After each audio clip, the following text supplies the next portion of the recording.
Good afternoon, everyone, and thank you for joining this panel session on diversity in power and propulsion engineering. My name is Masha Folk, and I'm a recent alumna of Cambridge University. My doctoral research at the Department of Engineering was on fluid dynamics inside of a jet engine, and I now use my expertise in fluid dynamics and thermodynamics in my current job at Rolls-Royce in the US, designing components for a jet engine that will make the future of air travel more efficient. Now, I'm really passionate about this subject because sustainable power and propulsion are key solutions to the climate change challenge that is facing us today. As the demand for white and zero and land-based power continue to rise in the future, we will see that we need to be innovative in developing zero carbon solutions. And to unlock that innovation, we need an assortment of voices, opinions, and ideas. We must embrace diversity in a field that is sorely lacking it. And that's what we're here to talk about today. The challenges and opportunities, but also the need for diversification in turbomachinery. I hope that you find the conversations you hear today are applicable, not just in engineering, but in your world as well. And I also hope that these discussions, in a small way, can honor Justice Ginsburg, who's always been a champion for equality. Joining me today are four exceptional women at various stages in their careers in turbomachinery.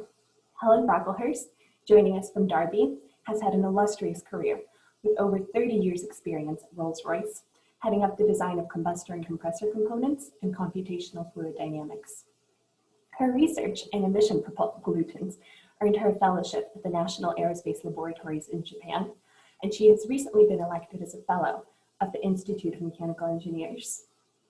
Abigail Berhane is a first-year PhD student studying the impact of surface topology on turbine performance at the engineering department in Cambridge. During her undergraduate time, she has also undertaken several internships in the industry, including with companies such as Ricardo, Siemens, BP.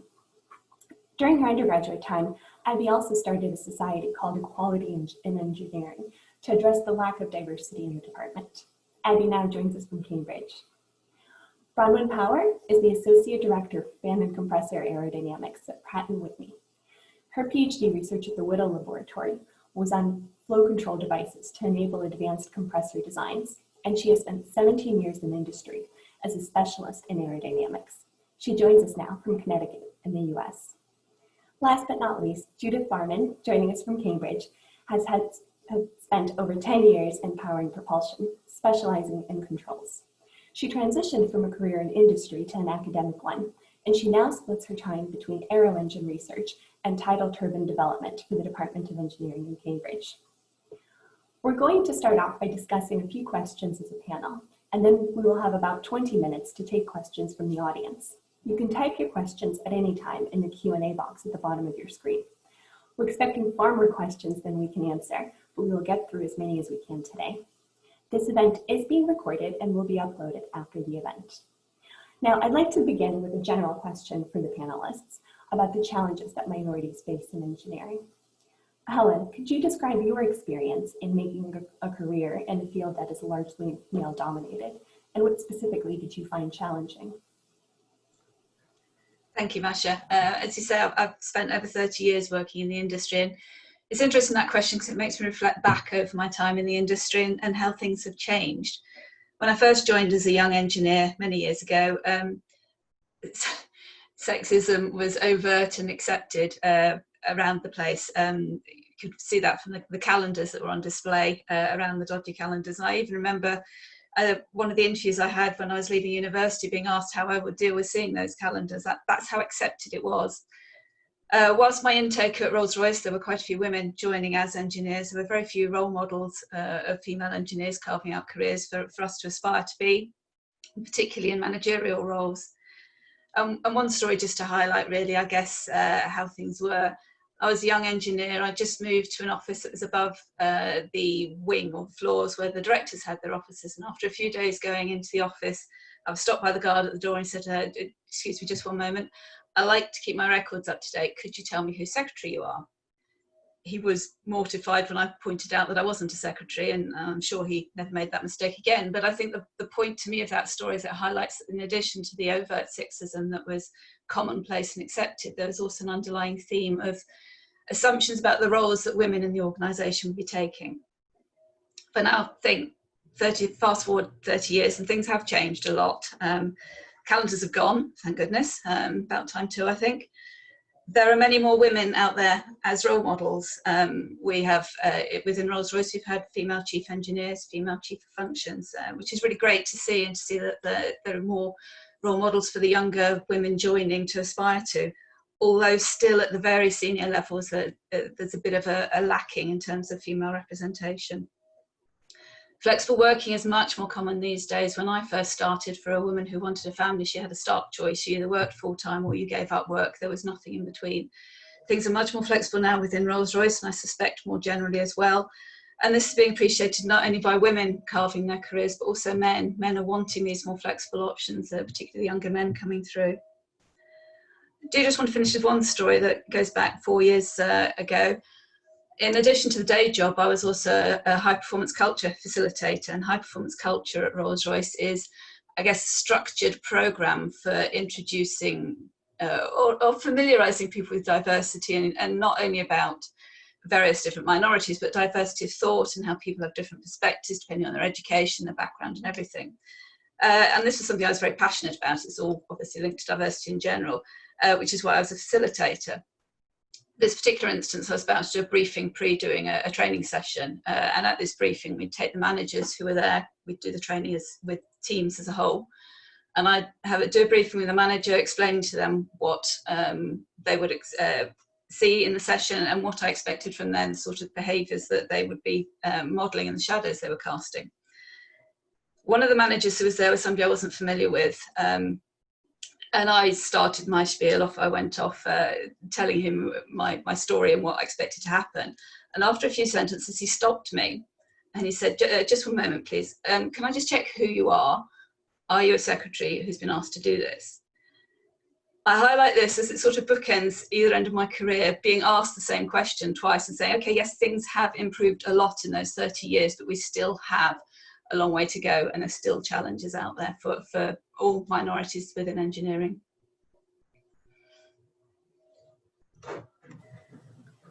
Wow. Abby, you're just starting out your career in this field. Do you find that you've had experiences that resonate with what Helen described?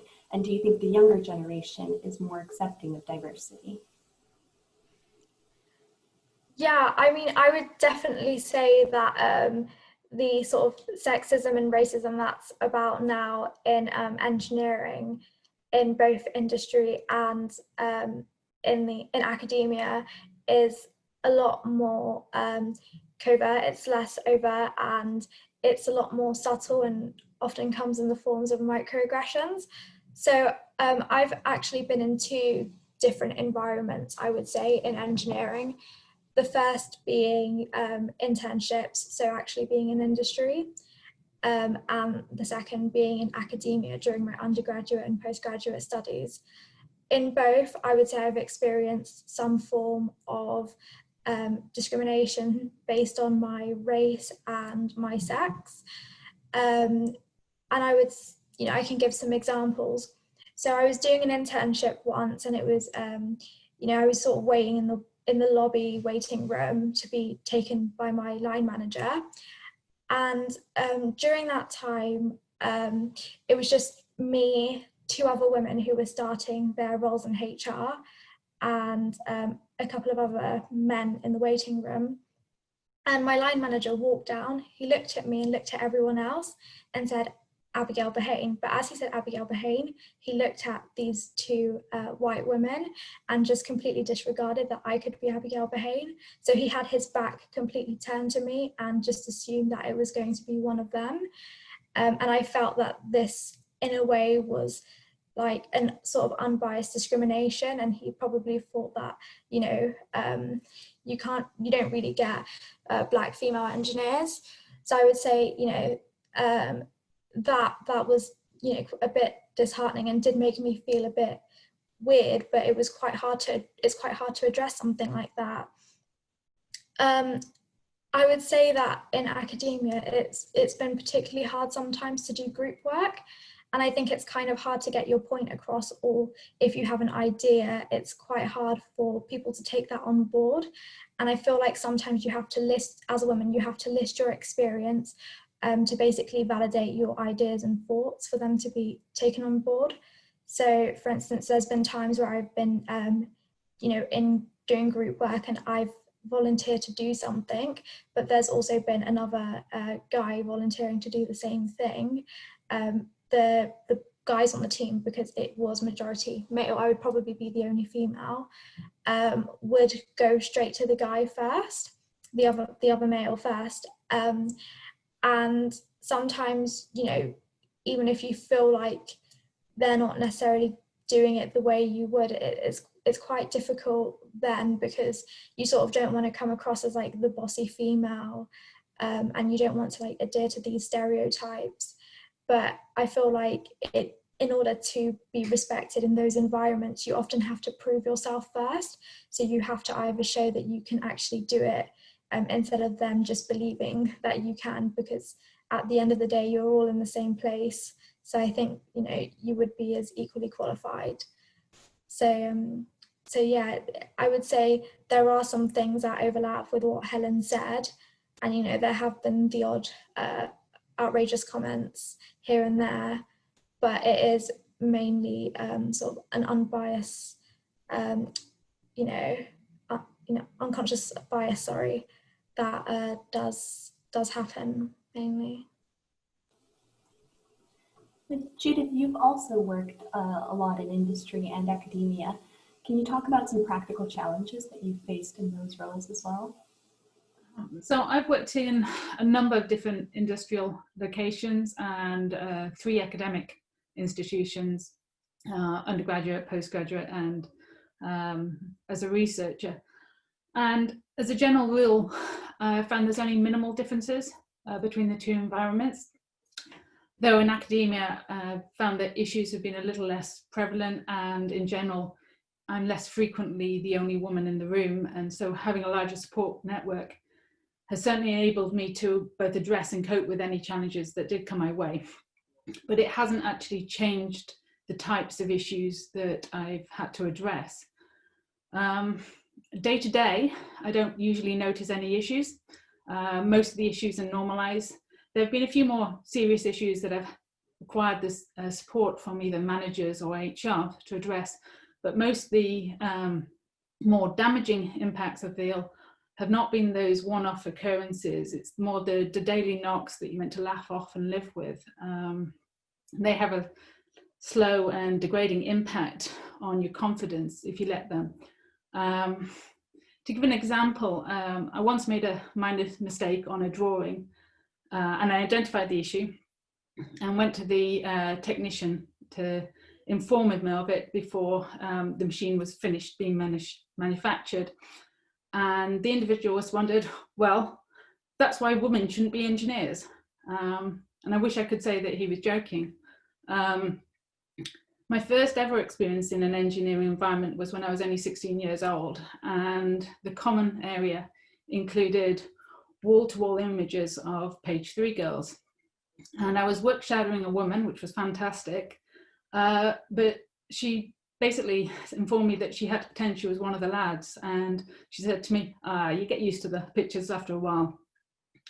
And there's some more practical issues that I've had to address, such as I did a commissioning of a product on site in Australia, and the nearest female toilet was actually positioned a mile away, and I couldn't be constantly going to the toilet and taking that long.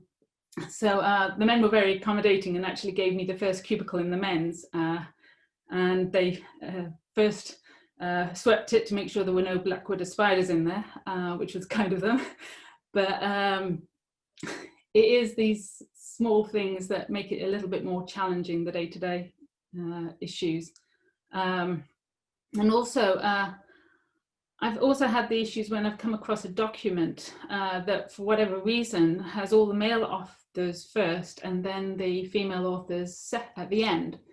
And this is when a contribution list of what the work has actually been done becomes absolutely essential, because it's not always clear just because of the author order, either industry or academia, what work has actually been done and by whom. This work happened on one particular project I was working on, and I tried to look at it from a variety of different angles to work out why, if there was a logical reason why all the men's names should come first. And I looked at the amount of work that was done, seniority, time of the project, function, and none of these resulted in the men being split at the front and the women being split at the end. And so I do think it's important that we try and give recognition for the actual contribution to a project, and call out specifically when there is a disparity in the acknowledgements. I can really resonate with that last point, Judith, about your work being undermined. In my own personal experience, about a year ago, I was asked to give a lecture at the engineering seminar put on by the fellows at my company about my PhD work. And my work had been recognized by the American Society of Mechanical Engineers as the best turbomachinery paper that year. And so the turnout for my lecture was very high.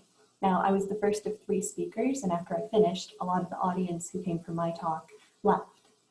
Now, after the seminar, the chair of the session thanked the speakers, and he, commented that despite the mass exodus after the first talk, the afternoon went smoothly. And the second speaker, who had gone on after me, said he didn't mind the disruption at all. In fact, he anticipated, because of course everyone from the company was going to come and see the pretty girl speak. And I just felt that, with that one comment, he so easily and quickly undermined my hard work and all the effort that I put in getting the consensus in a large audience. And I also found it difficult in that environment to speak up in front of the senior engineers and to call out that it was wrong. And the conversation quickly moved on, and it was never corrected. Bronwyn, what's been your experience in industry, and have you ever found it difficult to speak up in a situation with more senior people when you were the only woman? Yes, there's definitely lots of things I can identify with there, and following on from yours and Judith's comments, I think, those sort of day-to-day knocks that Judith mentioned, and, about recognition, I think one of the things I've often found and still find is just simply being heard, and engaged with in, what typically is a very male-dominated field. I think especially when you're starting out, you're trying to form networks, you're trying to gain visibility, establish your credibility, and you want to be able to communicate your ideas. And like I mentioned, I found, and I still find that at times I find I need to be more assertive than I might more naturally be, especially relative to sort of outside of work.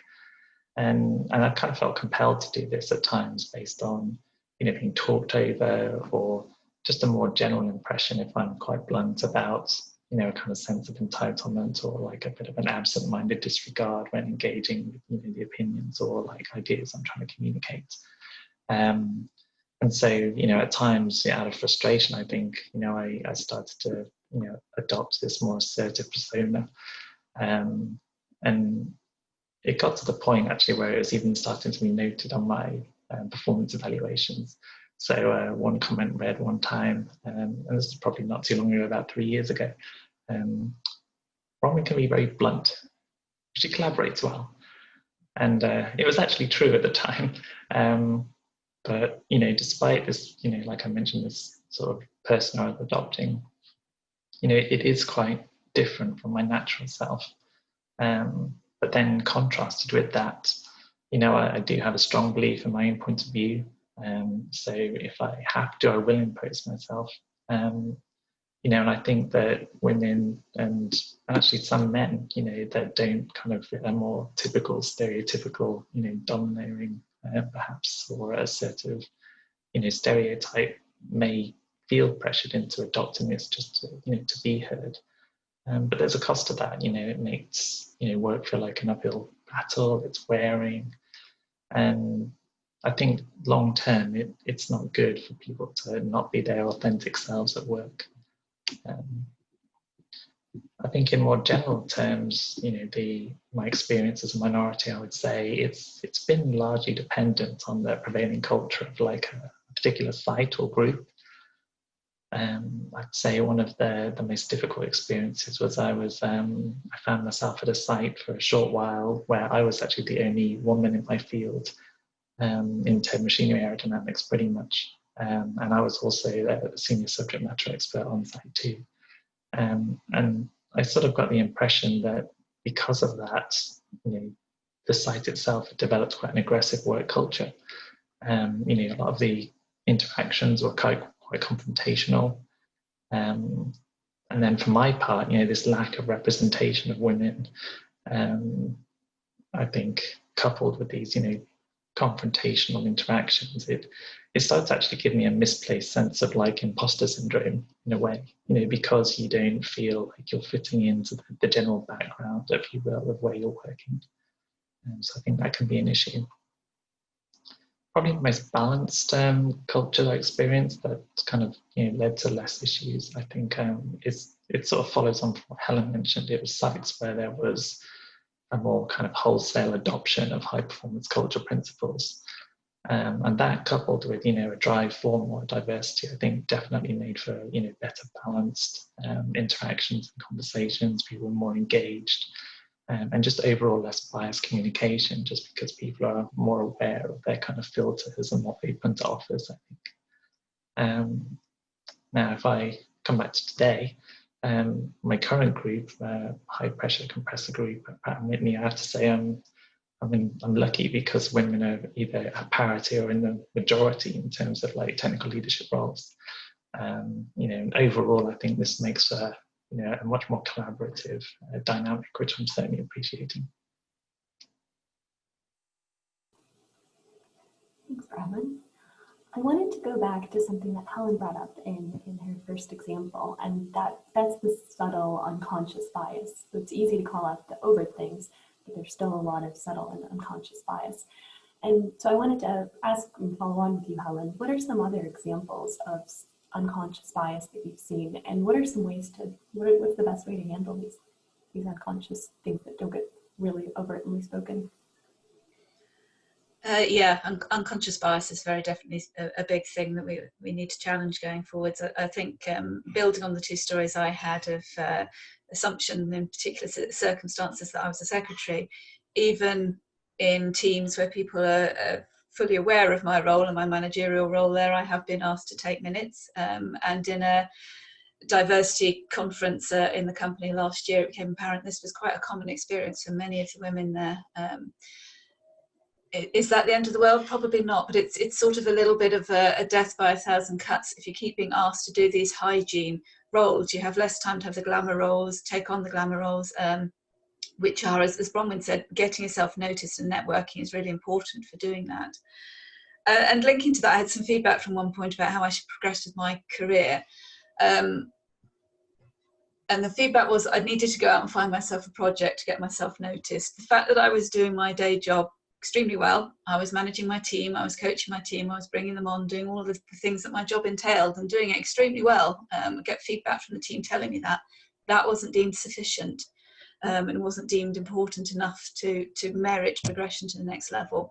And I think that's true. We've talked about obviously that would typically be known as, say, a female trait, but I think, as Bronwyn's mentioned, that men also who have those traits will find themselves finding it more difficult to progress up the career ladder. And given the reason we're after diversity is not because it's the right thing, although it is clearly the right thing, it's because there's a good business reason, and then we get diversity of thought and hence better solutions doing that. So that whole culture, and going back to Bronwyn's, the culture of the command to control approach to management, that is the only one that in some areas is deemed most valuable. More team working approaches is less valued, shall we say.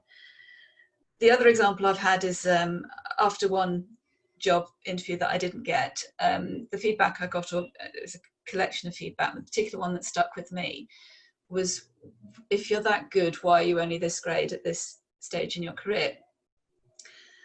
That struck with me because I have a daughter, and I chose, it suited me and my family to obviously have maternity leave for 6 months, but then also come back and work part-time, so half-time for 4 or 5 years. Now, this does have an impact on your career. It was something I was aware of and I consciously decided to do, and I was comfortable with that. That was fine. What I hadn't appreciated was that then in the future, once I was back working full-time and wanting to push and progress my career some more, I was being judged against a career path that would that a typical man of that age would take, where you'd had to be a particular grade by a particular age or level of experience. And there was no allowance for the fact that I'd consciously taken a bit of a break or a bit of a backseat in my career during those years. These issues, I think, are the things that are contributing to this glass ceiling that's clearly there. I mean, you look at the senior levels of engineering in these organisations, there are very few women. So there's definitely a glass ceiling there that we need to break down. How do we break it down? I think a key one, we need to do some reverse mentoring of our senior men in these organisations.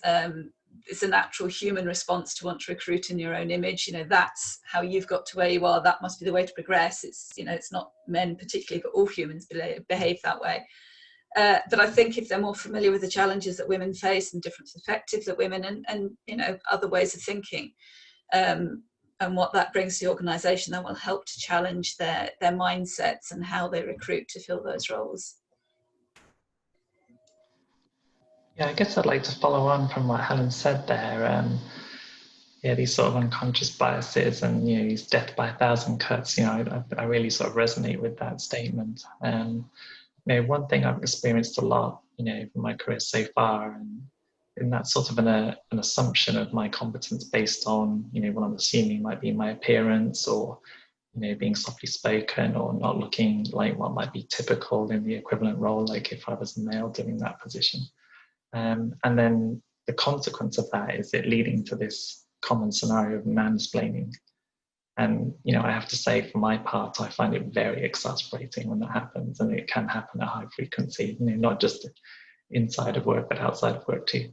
A typical scenario I've experienced is you're trying to introduce an idea or a concept, rather than being given the credit of your training and experience, and instead of, say, like getting in sync with the other person and starting to brainstorm and kind of like key off ideas, the other person will tend to, bring the conversation right back to first principles, often via, quite frankly, a somewhat patronizing lecture.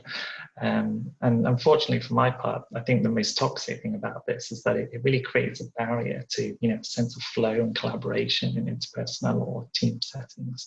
And it's something I like to strive for. It was noted in my previous performance evaluation, Bronwyn collaborates well. I'd like to get to that point where you're in a sort of circle of trust with your technical specialists and you can kind of like key off ideas. And when we have blocks to that, I think it really does limit innovation. And then I guess in terms of, I'm sorry. Sorry, go ahead. Follow on. Yeah, I guess an explicit example of that I wanted to give, I'm just recalling a time I was seconded to a site, and I was the subsystem module subject matter expert, and this was simultaneously with the launch of a new program. So it was quite a busy time, and it was we had a point where we had to kind of down select the configuration for an engine, and there was a high stakes multi-day meeting, lots of executives present and so on. And as the subject matter expert on site, I had to give the recommendations, prevent the technical case, and they, as owning the budget and the risk, would then be informed and make the decision. And then what I found was that a senior fellow, took issue with what I was saying and seemed to, very much question my competence, despite the fact that I'd been, the principal research investigator for a decade in this field, and there was no one more qualified than me to kind of make these recommendations in the room. That's what I was there for. And he started, mansplaining from just a very narrow view, and almost got to the point of, back of an envelope, calculations, trying to convince me of something. And I tried to, correct him with more nuanced arguments, and it was just not getting anywhere. And in the end, I actually had to be quite assertive. And how I ended up handling it was just, not being personal, keeping it technical, but I had to keep calling him out on his behavior. Look, please don't cut across me, please don't interrupt me. Let me finish my point. Let me, communicate the idea fully, rather than you trying to anticipate, halfway through in a simplistic way and then dismiss it. And, and almost via attrition, I managed to kind of carry my point. And I think the rest of the people in the room saw that I was the person that was better informed. But, it wasn't elegant. And, you know, I'd have liked in a different scenario to have handled that differently. But this was a very, like I mentioned, high stakes meeting. We were making the decision in that meeting. So I had to come away, you know, with the desired result. It wasn't about my personal feelings. It was a wider issue. I had to guarantee this for the project. So sometimes even when you want to not be somewhat stereotypical, you don't necessarily have a choice depending on the pressure of the moment. I'm sure that's very taxing too, to always have to put this persona on. Now, what do you think we could do to be better, to tackle some of these biases? Now, Abby, you started a group to promote diversity in engineering. What were some of the things that you found worked well, or some opportunities that you identified? Yeah, so as you mentioned previously, during my undergraduate, I started a group called Equality in Engineering. And I think I really try to make a point there with calling it equality in engineering as opposed to just, a women in engineering society, because I feel, it is more of an intersectional problem. And, there's stuff like race, sexuality, disabilities, etc., religion, which may also play a role and can change your experience. So I think Bronwyn was mentioning earlier on about how she felt like she had to take on this more assertive persona in the workplace to actually get acknowledged and for people to take her more seriously. I feel like when you take into consideration things like race, that, the way a white woman may have to present herself to become acknowledged might not be so beneficial for a Black woman, and that's because of some stereotypes that may fall in place, and they can actually be quite destructive. And so, you don't want to end up being like the angry Black woman. So that was the main point with equality in engineering, to sort of take into consideration socioeconomic backgrounds and other things. So, we did a lot of outreach work and created a sort of mentor scheme for kids in schools. Another thing we did was actually take into consideration the gap between between women at university and in the workplace, particularly Black women. We saw that there was a big gap and there was some sort of disengagement happening, and we weren't too sure where that was coming from, but we really tried to get in a lot of guest speakers to come and give talks and, continue to sort of inspire and engage the minorities that were already in engineering. We also teamed up with the university and provided a free coding course for all women across the university. They didn't have to be in engineering. We also did an introductory CFD course for people as well. They didn't have to be engineers, and that was quite good as well. It was quite interesting to do that. And so what we really wanted to do was just try and touch a little bit on each of the points, because you can ask a psychologist or whoever, a professional in education, and they can tell you a million reasons why there is a gap and why there's a diversity deficit in engineering. And so we actually, I think even speaking from our own experiences, it's actually quite hard to identify why us 4 or 5 decided to actually do engineering. And I can't really say why I decided to do engineering, because I would say I'm quite a creative person as well, and I think that creativity does actually come into engineering as well. It can be really useful, particularly in research and finding sort of logical explanations for why the data is presenting itself in a certain way. Creativity can be useful. And I think there's such a harsh stereotype on what a typical engineer is. And people often think it's, a nerdy white male in a hoodie and wearing glasses. And I feel like when an engineer is you know, does not take on that stereotype and is completely different, or, you know, is into, you know, spends their time watching, I don't know, trash TV as opposed to playing video games, people think that, you know, they won't make a good engineer. And actually that reminds me of when I was doing my A-level physics. I came back from using the bathroom, and the boys in my class, because I was the only girl, were talking about some computer engineering stuff, just software stuff. And I said, oh, what are you guys talking about? And a boy replied to me, you wouldn't understand, but I bet you could name all the Kardashians. And I said, you're right, I can name all the Kardashians, but I can also understand what you're talking about, because, you know, I'm quite good with computers too. And my physics teacher, you know, was very angry at the boy. He kicked him out of the classroom, which of course was the right thing to do at the time, because you have to punish someone if they're being like overtly sexist to you. But I think there's that whole thing of you have to be one or the other.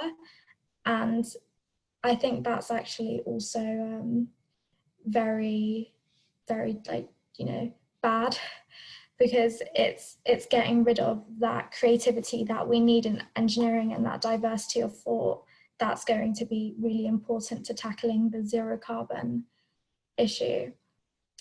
So yeah, just to sum up, I think we should just try and eradicate these stereotypes, and at all stages of these minorities' education, we should just continue encouraging them, because it's so hard to pinpoint where they're starting to divert from STEM and engineering in particular.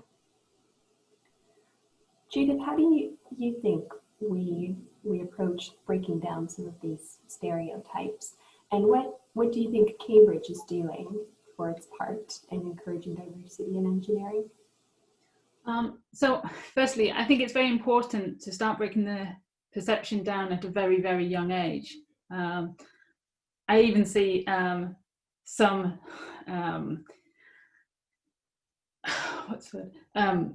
stereotypes already exhibiting themselves in my 2-year-old, just because of what he comes into play with. And of course, I try to do DIY and show him what I'm working on. But, you know, limited vocabulary so far, but I'll get there. But I think it's important that we actually go into schools and show them what the range and the diversity of what engineers are.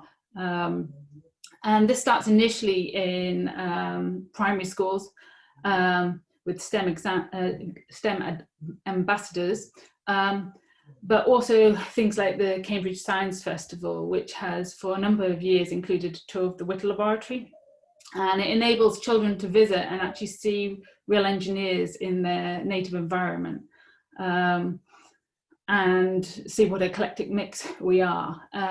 In addition, I know that members of the university do actually go into local schools and do science activities. And I know that Newnham College, as well as probably some others, have outreach programs. Newnham College does the Rosalind Franklin Conference that actually encourages sixth formers to engage in academic conversations about STEM topics. And it's with the view that those students will hopefully apply to STEM qualifications, either at degree level or apprenticeships.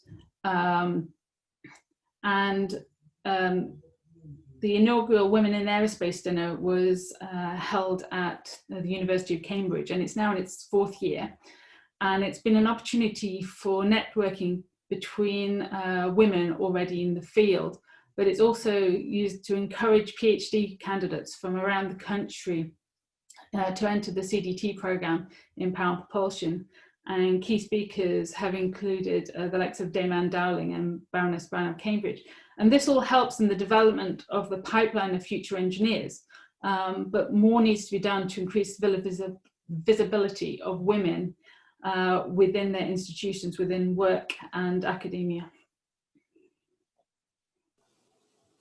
Thanks, Judith. I completely agree with all of that. I wanted to switch now to take some questions from the audience. We've got a few already, but if you have any more questions you would like to add, please feel free to type them into the Q&A box. We'll take one from Sally Dora, which says that some work has been done into the glass cliff phenomena. In other words, women are disproportionately appointed to senior positions in companies which are doing less well, and then they're blamed for the poor performance. Have any of the panelists ever witnessed this, or is the number of women in engineering still too small for this phenomena to have emerged?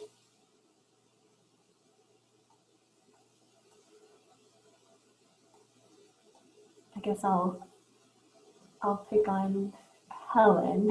I'll ask if you've seen this experience in your 30 years of industry experience. Interesting question. I have seen the odd example in Rolls-Royce where we've had women appointed to a senior position, and then when things haven't been working, they have rapidly exited the business. So I have seen that sort of thing happen. But I've never been close enough to understand exactly what's the driving force behind it. What's, maybe the woman decided she wanted to try an alternative.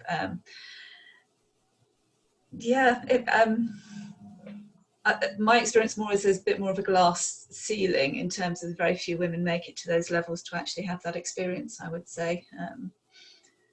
Difficult one to answer, but not one I've come across really that often. Bronwyn? Sorry, Masha. Bronwyn, jump on in. Yeah, I think it definitely is very site and situation dependent, isn't it? And like for instance, where I currently am, I'm trying to think now. I think the head of like the top of the sort of like technology executive is actually a woman, and Jen Duke, and very successful in her role. I think her presence there has helped to, if you will, be a champion and foster more women coming into the groups and so on. We see this sort of like larger, representation. So I think if you can just get more, qualified women in those critical positions that can then exert that influence, and not via necessarily quotas, but just having that drive to try and achieve that diversity. I think just in my haven't necessarily been in my new job that long, coming up to maybe a year and a half to 2 years, but already just seeing that that more representation at more levels rather than just like Helen saying a sort of glass ceiling. Luckily some people have broken through where I currently am, and it's inspiring. I think it can give you that drive to kind of keep pushing forward, to say actually it is possible, it's hard, we have a long way to go still, but maybe we are just starting to get to the point now where some people have broken through or starting to knock on the door, and we'll start to see better representation going forward.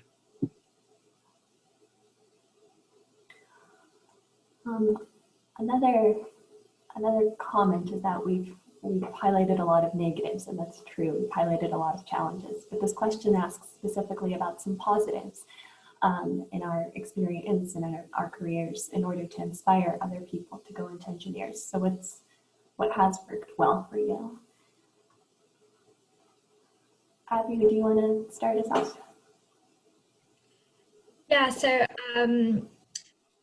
what has worked well to engage me in engineering, I would say it's my my family, really, actually. So I've grown up in an African household where sort of everyone else in my family is interested in STEM, and I'm originally from Eritrea, and there I think the values are a bit different, and we were sort of one of the first countries to have women in the army, and so I think that whole gender thing isn't a massive, it's not really a massive deal, I would say, as much. I would say where I faced most challenges was sort of in school, but I had, you know, a physics teacher and a maths teacher who were really, really encouraging.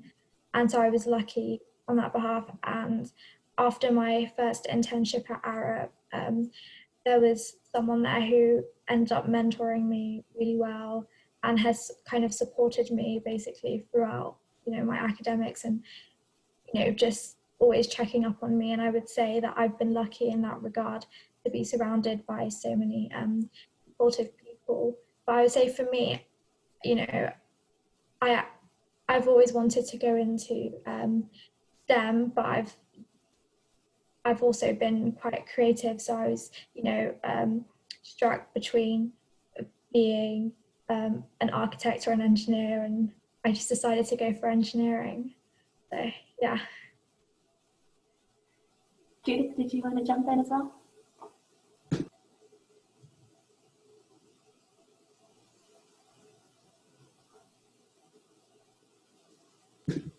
So I have been extremely lucky since a very young age to have had an awful lot of people who've encouraged me. I showed an interest in science, electronics, engineering from about the age of 14, and a general science inclination from even a younger age. But I had people who were encouraging me and helping me to develop my skills from that very young age. So my physics teacher knew that I was extremely shy and mousy, and basically told me at the age of 16 or 17 when I was doing my A-levels that if I didn't learn to start speaking up, I'd never be taken seriously in engineering. And for all we've been talking about, the fact that we shouldn't necessarily have to become bolshy just to make ourselves heard, it was very useful advice, because being a wallflower was never going to get my points across. And I mean, the wonderful thing about engineering is the range and diversity of applications and scientific knowledge that you can learn. I can't imagine any career that would be so stimulating as engineering. And I do engineering because I love it. So yes, we've been negative and highlighting some of the issues of being female, but I think I speak for probably all of us in saying that the reason we're in engineering is because we really love it. I do think that the fact that I've had consistently good mentors through my life, mostly males, that has really encouraged me to become the person I am today. That follows on with the second question, or a third question I wanted to bring up from the audience, and that's what's the role of a mentor? Can you explain more about the role of a mentor? And I guess for me, I've found it very helpful when, you know, people who were my mentors or kind of encouraging me in my career and in my research, when they were mindful of some of the needs and challenges that I might have. And so I found that, you know, the most helpful mentors really changed the way that they interacted with me in order to draw the best side of me out. And I found that that's been incredibly helpful for me. So having a mentor that's able to adapt and to really listen and understand is really important. Does anyone else want to add anything about the role of a mentor, either serving as a mentor or being a mentor? Bronwyn, I saw your hand go up first. Yes, I think that's a really important thing, you know, and we kind of talked about it previously. It's great if you can, you know, secure a female mentor, but I would definitely recommend, you know, also to consider more than one mentor. You know, similar to Judith and to you, Masha, I've been lucky enough to have several mentors, and they've mostly been men. And one thing I think in like technical fields is it does tend to be a situation where you sort of need to build technical trust.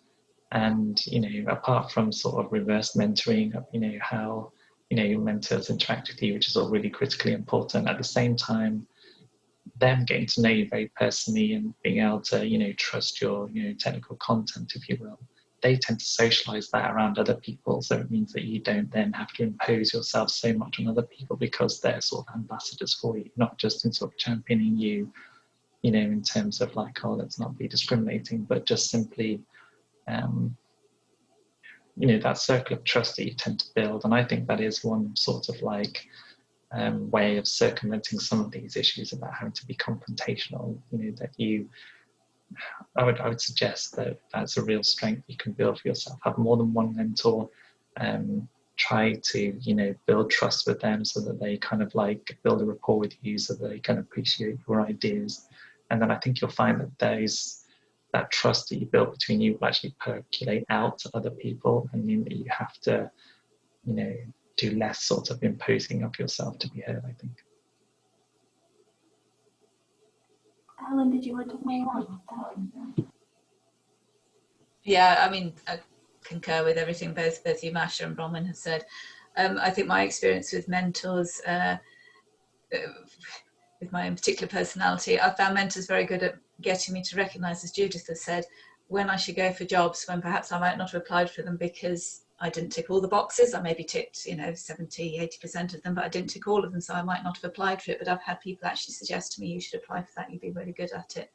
So from that point of view, I think that's beneficial. I think they've helped me build my own confidence in my own abilities as well. Getting positive feedback from people is always beneficial.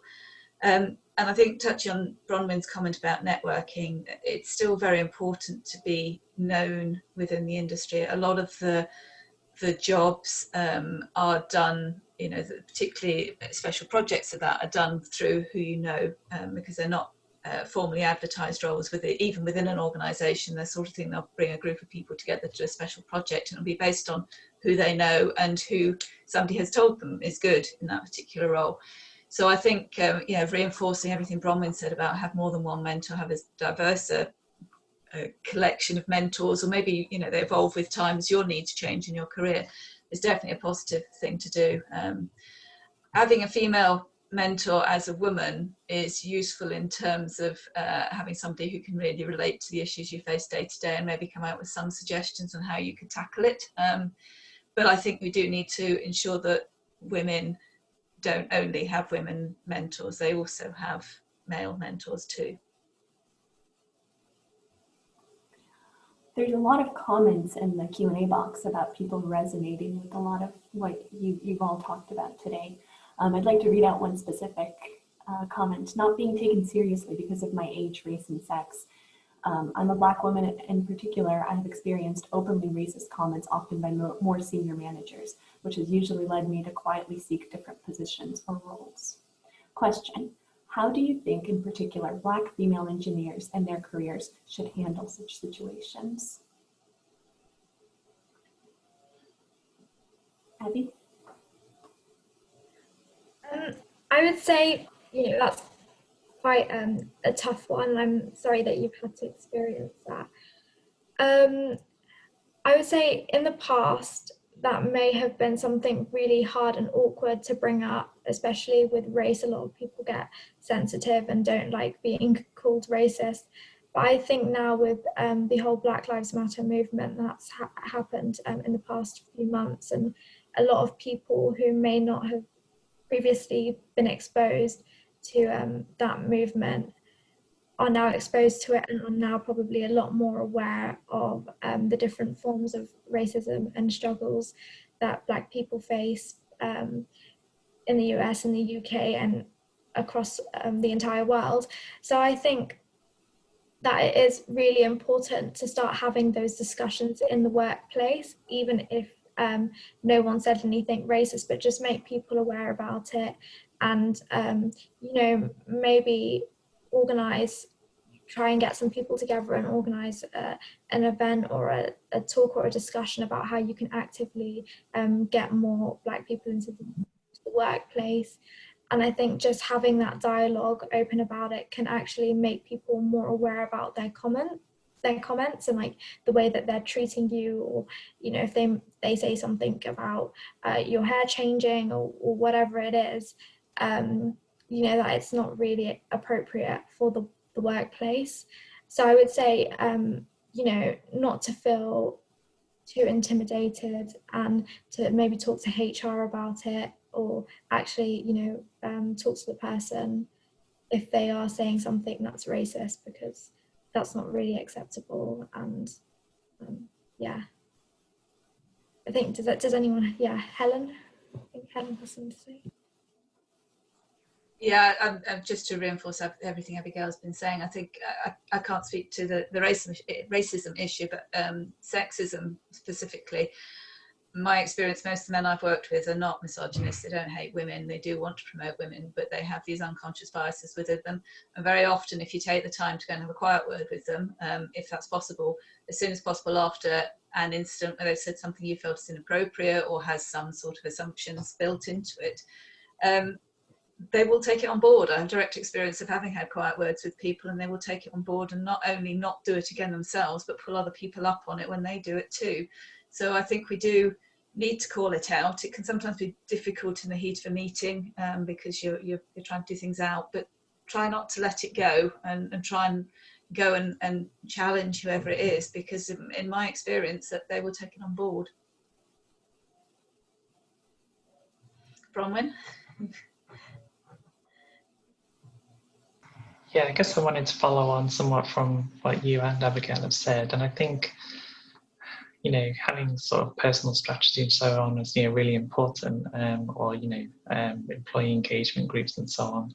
I think, we've both sort of touched on, and you especially as a high performance culture champion, I've mentioned that framework, and I think that's something that companies should try to adopt in a more aggressive way. I think, it helps to address a lot of issues with diversity. I think if you have mandatory training and you have regular top-ups, if you will, I found personally that, sometimes maybe after a year from doing some initial high performance culture training, I was starting to get a little biased, a little worn down, and often found that when I went back and had that sort of refresher, it was like a nice reset again. I could come back to work and be a bit more open to offers and be aware of my filters. And I do wonder as well if that's something that would be beneficial in academia. I'm sure that at graduate intake level, for instance, I'm sure there's training for people, to try and emphasize diversity. But what's happening, at like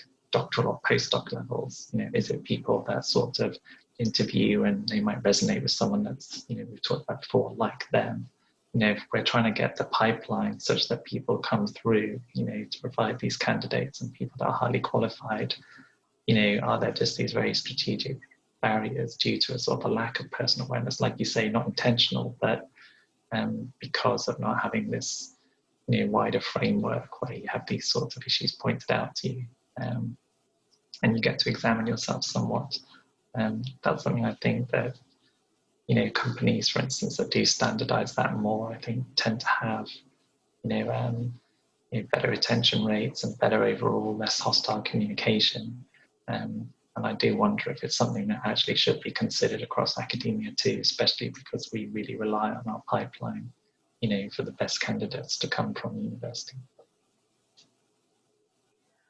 I don't think we have time to take any more questions. So I'm just going to end with a quick summary. I think we've highlighted today that a significant barrier to inclusion does exist, and it tends to be more subtle and unconscious bias. And these can undermine individuals' potentials, stymie career progression, or even discourage a person from leaving the field altogether. While we desperately need creative and innovative talented pipeline. But there are examples of good things, good progress, and I think if we're mindful and are champions of diversity, we can really make a difference in this field in the future. I want to thank Helen, Abby, Bronwyn, and Judith for sharing their experiences. I apologize for not getting through all of the questions, but I hope that these conversations will spark more conversations in the future. Thank you everyone for joining us today.